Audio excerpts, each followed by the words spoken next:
Hello friends, welcome to Bijoyita's yummy kitchen. আজ আমরা দেখতে চলেছি একটি কেরালিয়ান ডিশ, কড়ি আরচি কারি।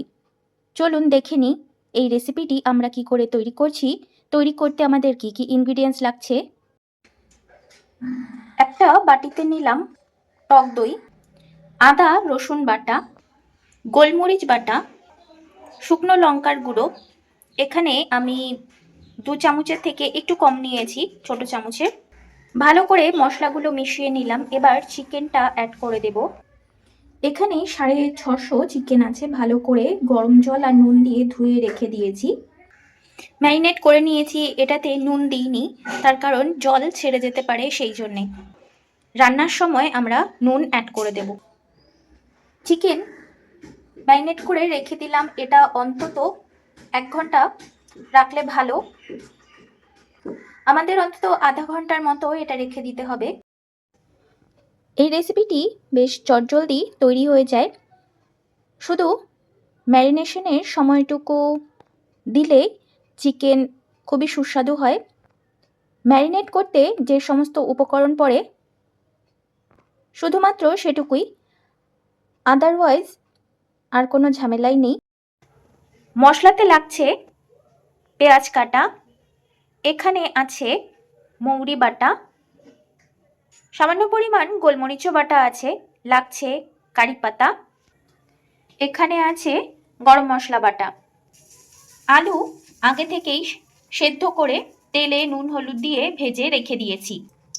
গ্যাসে কড়াই বসিয়ে যে কড়াইতেই আমরা আলু ভেজে রেখেছিলাম সেই কড়াইতেই তেল দিয়ে দিয়েছি। তেল গরম হলে এবার পেঁয়াজগুলো অ্যাড করে দেব।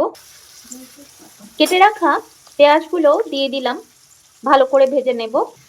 ছোট ছোট 2টো তেজপাতাও দিয়ে দিলাম। পেঁয়াজটা ব্রাউন কালার ধরে গেছে, এবার ম্যারিনেট করা চিকেনটা এতে অ্যাড করে দেব। এই যে ম্যারিনেট করা চিকেন, এর থেকে অনেকটা জল ছেড়েছে, যেহেতু টক দই দিয়ে ম্যারিনেট করা ছিল, তাই আমরা আজকের চিকেনের রেসিপিতে কোনো জল ইউজ করব না এক্সট্রা করে। চিকেন অ্যাড করে দিয়েছি, এবার একে একে নুন আর হলুদ গুঁড়ো দিয়ে দেব। নুন ম্যারিনেশনের সময় দিইনি। দিয়ে দিলাম হলুদ গুঁড়ো, অনেকটা পরিমাণই দেব, তাহলে কালারটা ভালো হয়।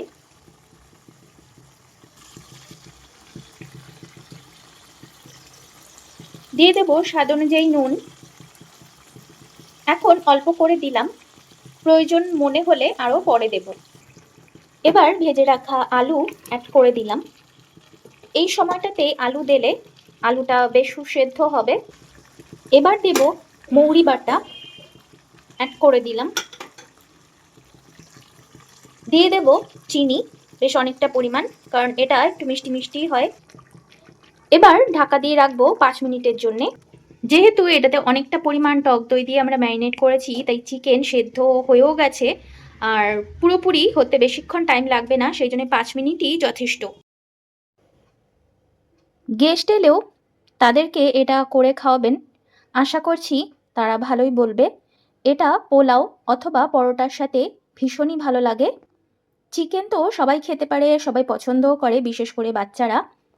শীতের দিনে চিকেনের এমন একটা রেসিপি গরম গরম খেলে সবাই ভীষণই ভালো বলবে, আর একদমই জমে ক্ষীর। 5 মিনিট পর ফিরে এলাম, এবার ঢাকা খুলে নিই। এই যে চিকেন প্রায় হওয়ারই মধ্যে, দিয়ে দিলাম কারি পাতা, দিয়ে দিলাম গরম মশলা। এটা একদম তৈরি, এবার গার্নিশ করে আপনাদের সামনে নিয়ে আসছি। ফ্রেন্ডস, তৈরি হয়ে গেছে আজকের আমাদের কড়ি আরচি কারি। আপনারা দেখলেন আমরা রেসিপিটি কী করে তৈরি করলাম। যদি রেসিপিটি ভালো লাগে তাহলে বাড়িতে অন্তত একবার ট্রাই করুন, নিজেও খান, সবাইকে খাওয়ান, আর কমেন্টসে আমাকে জানান আপনাদের কেমন লেগেছে। যদি ভালো লেগে থাকে তাহলে প্লিজ লাইক, কমেন্ট, শেয়ার আর সাবস্ক্রাইব করতে ভুলবেন না। পাশে থাকা বেল আইকনটিকে প্রেস করে দেবেন, যাতে নতুন কোনো ভিডিও এলে আপনার নোটিফিকেশন আগেই পেতে পারেন। আজকের মতো এতটুকুই, দেখা হবে এই চ্যানেলে অন্য কোনো রেসিপি নিয়ে। আজকের মতো গুড বাই।